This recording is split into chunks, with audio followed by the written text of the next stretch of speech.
Good morning, Sarah Neilsen, General Manager Placemaking at Stockland. How are you this morning? Yeah, good. Thank you, Adam. Thanks for having me on board.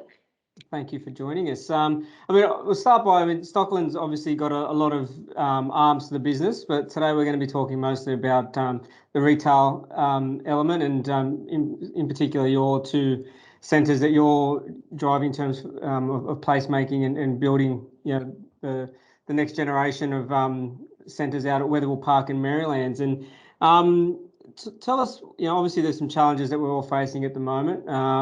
Hospitality, retail, some of the main sectors in Western Sydney that have been particularly affected by the pandemic. How have you sort of rode the wave and how do you look to come out the other side?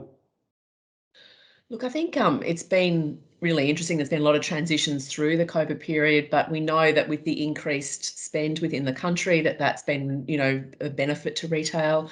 We also know that there's been an increase in essential needs every day, items that have really increased. And then we also know that because of the challenges so many businesses have gone through, this whole recreating their business and creating new channels and finding new ways to interact with customers will probably, we believe, mean that on the other side that retailers have got another channel to operate within. So we're pretty hopeful and optimistic about, a more dynamic kind of retail environment on the other side.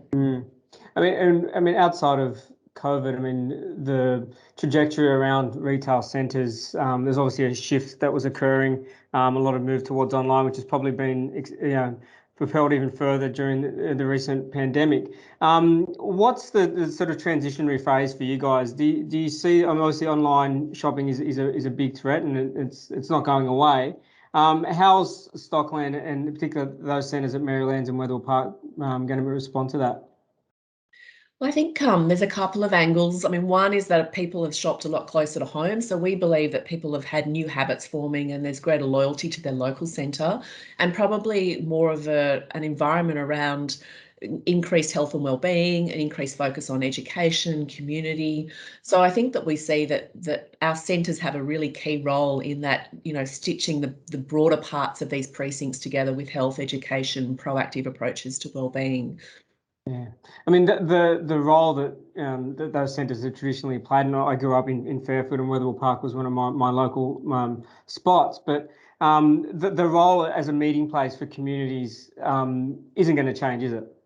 No, and we think it's going to be sort of more important going forward. I think that there's such an opportunity to really hone in on food and lifestyle and connecting people through food and experiences that, really brings that social cohesion of the community together.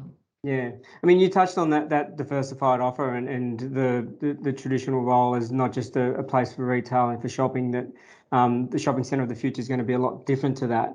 Talk us through, what the ultimate vision would be for a place like, Marylands, for instance.